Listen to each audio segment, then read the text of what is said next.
नमस्कार।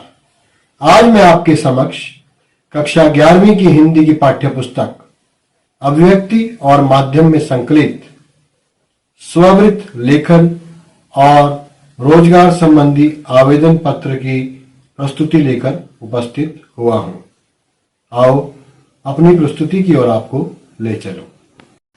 विद्यार्थियों, सर्वप्रथम मैं आपके समक्ष अपनी प्रस्तुति के उद्देश्य रख रहा हूं।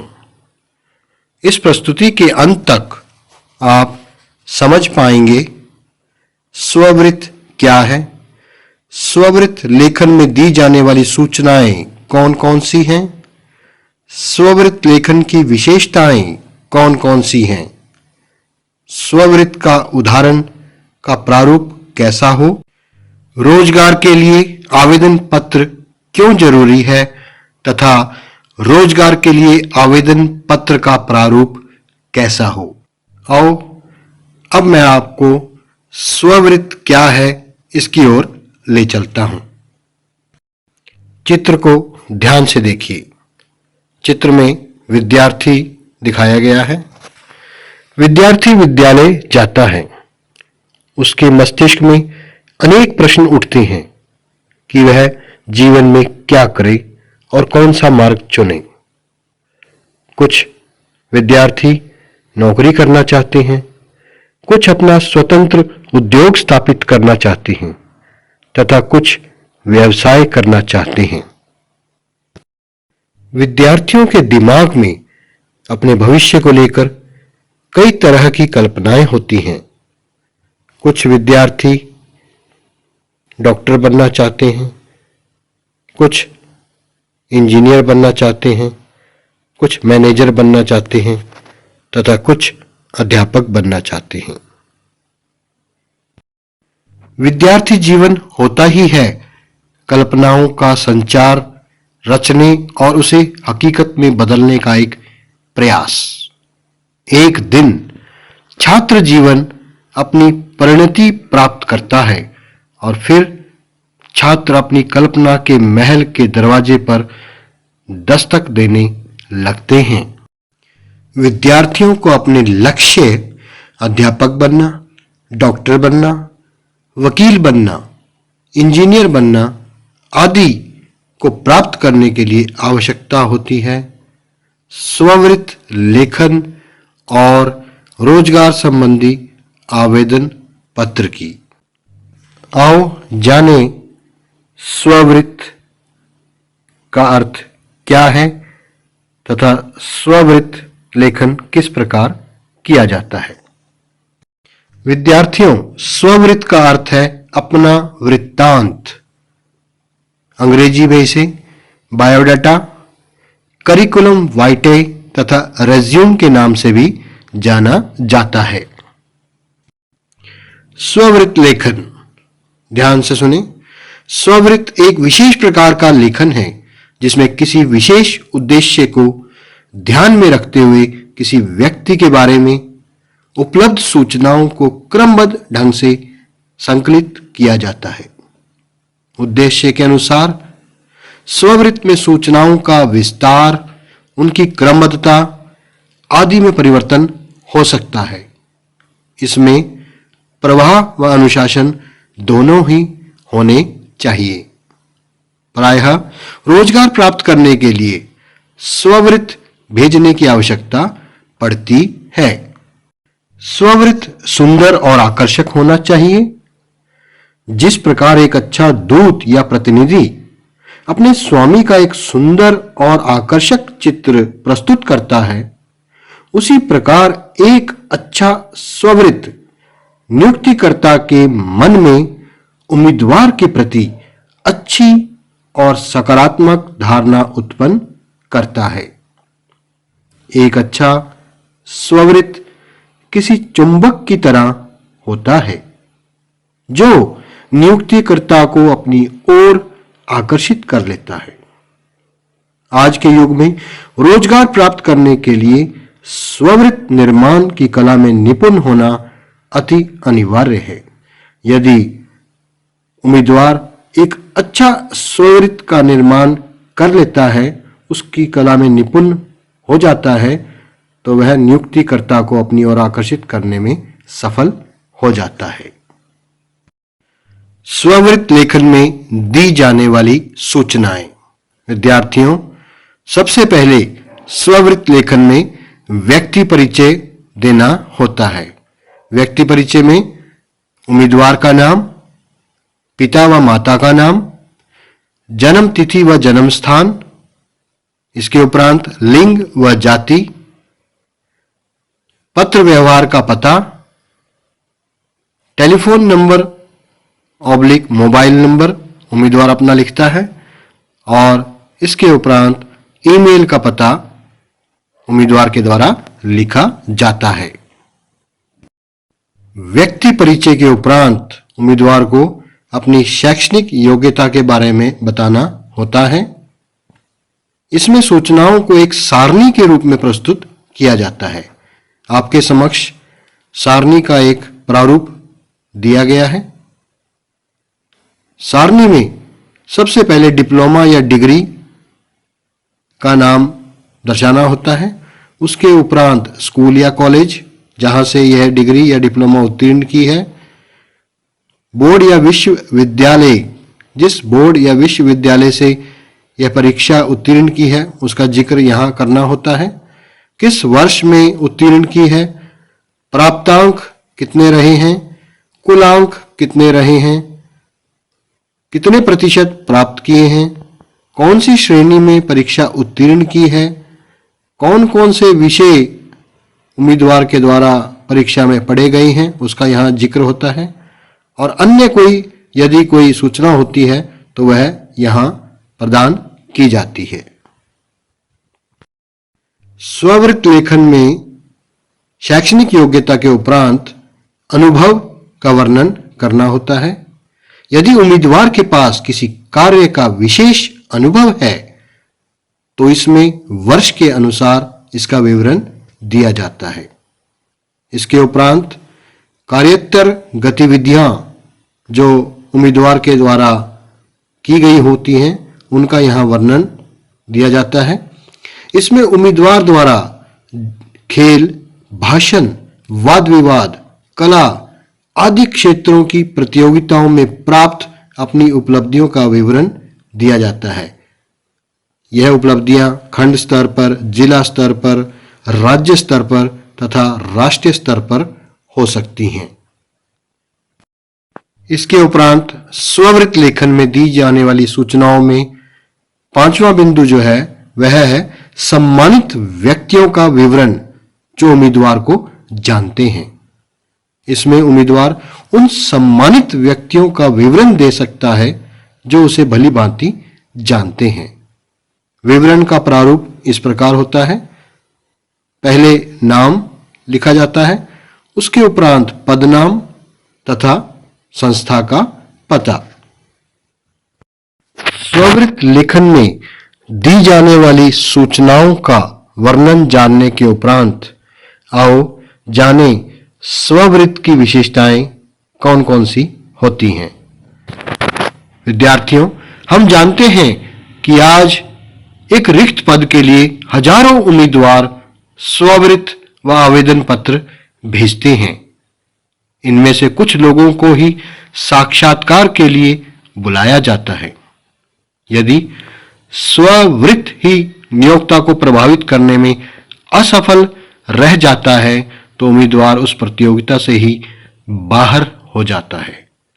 अतः एक अच्छे स्ववृत्त में निम्नलिखित बिंदुओं को शामिल किया जाना अति आवश्यक है।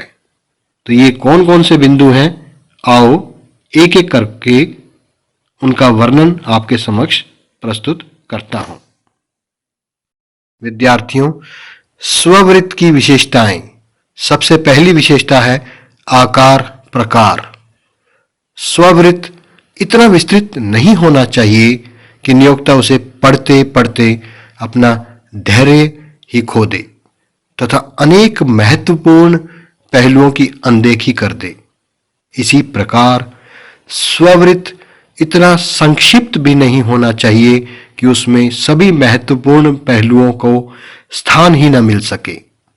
अतः 2-3 पृष्ठों वाला स्ववृत्त आदर्श स्ववृत्त माना जाता है। स्ववृत्त को इससे अधिक लंबा नहीं होना चाहिए। स्ववृत्त की दूसरी विशेषता है उसका सरल व सटीक भाषा में लिखा जाना। स्ववृत्त में अलंकृत या कठिन भाषा का प्रयोग नहीं होना चाहिए। स्ववृत्त की भाषा सरल, स्पष्ट, सीधी व सटीक होनी चाहिए। इसमें वर्तनीगत या व्याकरण संबंधी अशुद्धि नहीं होनी चाहिए। इसमें क्लिष्ट शब्दों का प्रयोग नहीं होना चाहिए। सरल भाषा में लिखे स्ववृत्त से नियोक्ता पर सकारात्मक प्रभाव पड़ता है। अतः स्ववृत्त सरल व सटीक भाषा में ही लिखा जाना चाहिए। स्ववृत्त की तीसरी विशेषता है उसमें ईमानदारी होना। स्ववृत्त में जो भी सूचना दी जाती है वह सत्य पर आधारित होनी चाहिए। इसमें हमें झूठे दावों या अतिशयोक्ति से बचना चाहिए। इसमें बढ़ा चढ़ाकर लिखी गई बातें हानिकारक सिद्ध हो सकती हैं। अतः स्ववृत्त लिखते समय पूर्ण ईमानदारी बरतनी चाहिए। अगली विशेषता है आवश्यक सूचनाएं। विद्यार्थियों, प्रत्येक सूचना नियोक्ता के काम की नहीं होती। अतः इसमें वही सूचनाएं होनी चाहिए जिनमें नियोक्ता की दिलचस्पी हो। स्ववृत्त की अगली विशेषता है क्रमबद्धता। स्ववृत्त में सूचनाओं का क्रमबद्ध संकलन होना चाहिए। इसमें सबसे पहले उम्मीदवार व उसके माता पिता का नाम होना चाहिए। इसके उपरांत जन्म तिथि, पता, शैक्षणिक योग्यता, अनुभव, रुचियों आदि की सूचना दी जानी चाहिए।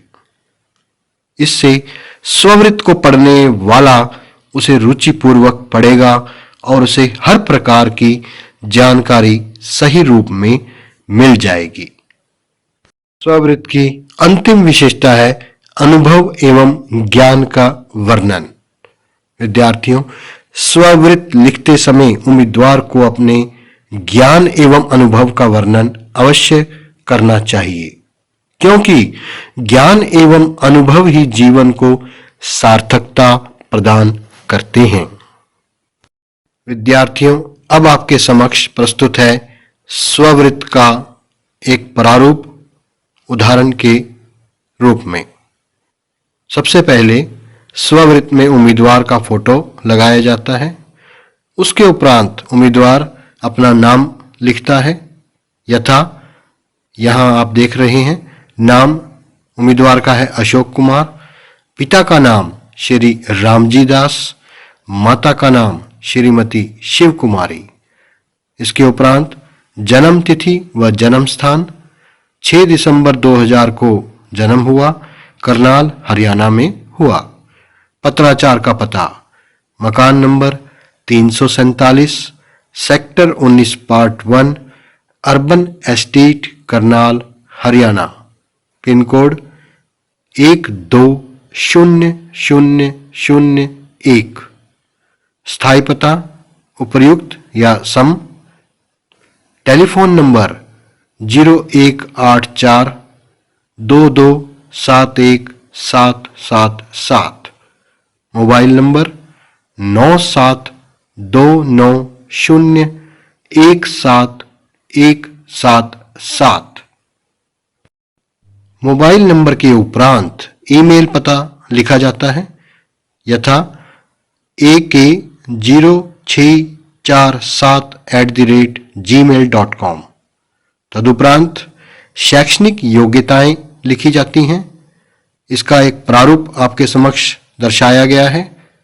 पहले क्रम संख्या, इसके उपरांत उत्तीर्ण परीक्षा, किस बोर्ड या विश्वविद्यालय से उत्तीर्ण की है, कौन से वर्ष में उत्तीर्ण की है, किस श्रेणी में उत्तीर्ण की है तथा कौन कौन से विषयों का अध्ययन किया गया है। तो पहली परीक्षा उत्तीर्ण की गई है सेकेंडरी परीक्षा हरियाणा विद्यालय शिक्षा बोर्ड भिवानी से 2015 सन में प्रथम श्रेणी में 75% अंकों के साथ उत्तीर्ण की है और सभी अनिवार्य विषयों का अध्ययन किया गया है। दूसरी परीक्षा सीनियर सेकेंडरी परीक्षा हरियाणा विद्यालय शिक्षा बोर्ड भिवानी से उत्तीर्ण की गई है, 2017 वर्ष में की गई है। प्रथम श्रेणी में 82% अंकों के साथ उत्तीर्ण की है और विषय जो अध्ययन किए गए हैं वे हैं भौतिक विज्ञान, रसायन तथा गणित। तीसरी परीक्षा है BSc bachelor of science Kurukshetra विश्वविद्यालय कुरुक्षेत्र से उत्तीर्ण की गई है, 2020 सन में की गई है। प्रथम श्रेणी में 74% अंकों के साथ और विषय भौतिक विज्ञान, रसायन तथा गणित का अध्ययन किया गया है।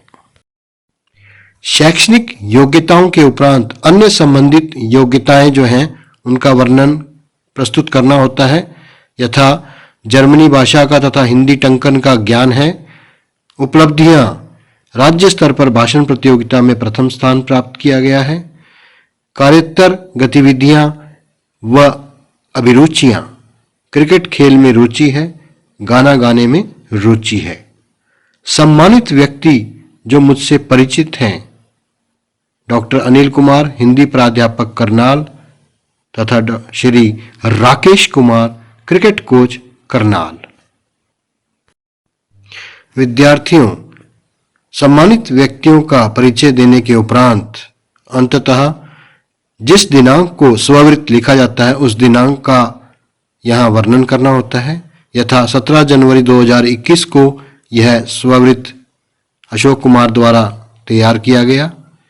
स्थान करनाल के वे रहने वाले हैं, उन्होंने करनाल में रहते हुए अपना ये स्ववृत्त तैयार किया है और हस्ताक्षर अशोक कुमार जी अपने निश्चित दिए हुए स्थान पर करेंगे। इस प्रकार अशोक कुमार द्वारा यह स्ववृत्त तैयार किया गया है और हमें इसी प्रकार नौकरी के लिए जब हम आवेदन प्राप्त करते हैं रोजगार के लिए तो स्ववृत्त तैयार करना चाहिए। विद्यार्थियों, अब तक हमने जाना स्ववृत्त का अर्थ क्या है, स्ववृत्त क्या है, स्ववृत्त की विशेषताएं कौन कौन सी हैं तथा स्ववृत्त का प्रारूप किस प्रकार तैयार किया जाता है या उसका स्ववृत्त का निर्माण किस प्रकार किया जाता है। तो मैंने आपके समक्ष अशोक कुमार के स्ववृत्त का एक उदाहरण रखा। हम इसी प्रकार अपना स्ववृत्त तैयार कर सकते हैं। इन्हीं बिंदुओं के आधार पर स्ववृत्त का निर्माण किया जाना चाहिए। अब मैं आपके समक्ष रोजगार के लिए आवेदन पत्र क्या है, क्यों जरूरी है के बारे में अपने विचार रखने जा रहा हूं। ध्यान से सुनिए। स्ववृत्त में उम्मीदवार अपने संबंध में महत्वपूर्ण जानकारियां दे चुके होते हैं, परंतु उसे यह स्पष्ट नहीं होता है कि वह जिस संस्थान में रोजगार पाने के लिए स्ववृत्त भेज रहा है उसके प्रति वह कितना गंभीर है, उसमें वह कितनी रुचि रखता है। इसके अतिरिक्त स्ववृत्त में वैयक्तिक स्पर्श नहीं आ पाता है, अतः स्ववृत्त में जो अपूर्णता रह जाती है वह आवेदन पत्र द्वारा दूर कर दी जाती है। आवेदन पत्र में उम्मीदवार उस संस्था की वर्तमान स्थिति, भावी योजनाओं आदि पर अपने विचार प्रस्तुत करके यह दर्शा सकता है कि वह उस संस्था में कितनी रुचि रखता है और उसके लिए यह रोजगार कितना महत्वपूर्ण है। विद्यार्थियों, आवेदन पत्र की भाषा शैली से उम्मीदवार की भाषा व अभिव्यक्ति क्षमता का भी पता चल जाता है, अतः स्ववृत्त के साथ आवेदन पत्र भेजना अति आवश्यक है। विद्यार्थियों, अब मैं आपके समक्ष रोजगार के लिए आवेदन पत्र का एक प्रारूप प्रस्तुत कर रहा हूं। रोजगार के लिए आवेदन पत्र किस प्रकार लिखा जाता है, आओ जानें। जिला शिक्षा अधिकारी करनाल को एक आवेदन पत्र लिखिए जिसमें उनके कार्यालय में अस्थायी लिपिक पद पर नियुक्ति हेतु प्रार्थना की गई हो। तो इसका प्रारूप किस प्रकार होगा, देखिए आप। सेवा में श्रीमान जिला शिक्षा अधिकारी, जिला शिक्षा कार्यालय करनाल। इसके उपरांत उम्मीदवार विषय लिखेगा। विषय है अस्थायी लिपिक पद हेतु प्रार्थना पत्र।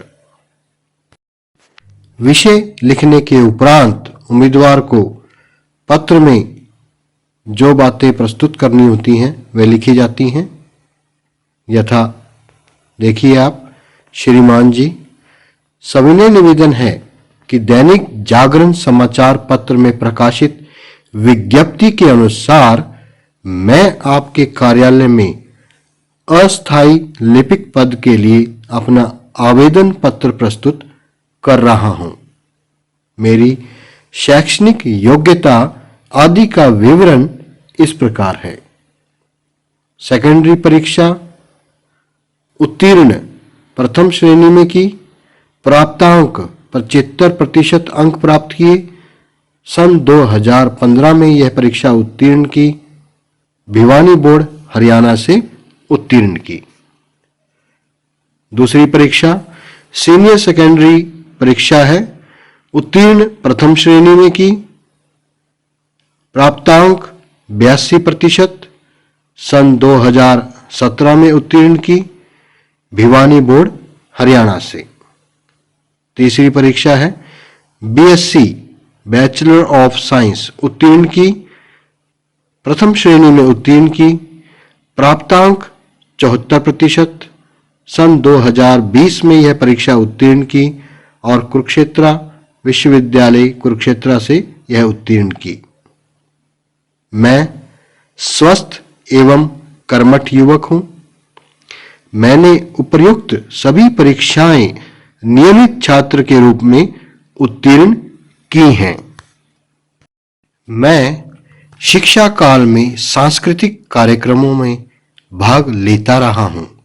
मुझे हिंदी टंकन तथा कंप्यूटर का अच्छा अभ्यास है तथा 3 माह तक मुझे जिला कोर्ट में अवकाशकालीन अस्थायी लिपिक पद पर कार्य करने का अनुभव भी प्राप्त है। यदि मेरी अस्थायी लिपिक के पद पर नियुक्ति की जाती है तो मैं आपके कार्यालय की ईमानदारी से सेवा करूंगा और अपने कार्य व्यवहार से सभी को संतुष्ट रखूंगा। अतः सानुरोध प्रार्थना है कि मुझे उक्त पद पर नियुक्ति प्रदान कर अनुग्रहित करें। विद्यार्थियों, इसके उपरांत दिनांक लिखी जाती है 17 जनवरी 2021, अर्थात जिस दिनांक को आवेदन पत्र लिखा जाता है वह दिनांक या तिथि यहाँ लिखी जाती है। उसके उपरांत जिस स्थान पर रहते हुए आप यह पत्र लिख रहे हो, जैसे अशोक कुमार करनाल का निवासी है तो यहाँ वह करनाल लिखेगा या उसने लिखा हुआ है।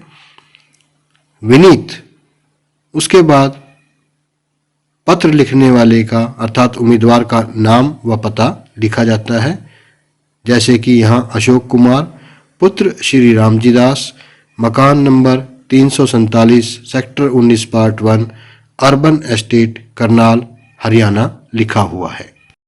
रोजगार के लिए आवेदन पत्र के प्रारूप में अंत में आपके समक्ष है संलग्न, अर्थात जब उम्मीदवार कोई रोजगार के लिए आवेदन पत्र लिखता है तो अंत में वह संलग्न जो प्रतियां होती हैं उसका जिक्र करता है, अर्थात जो दस्तावेज साथ में लगाता है उसका यहाँ जिक्र किया जाता है।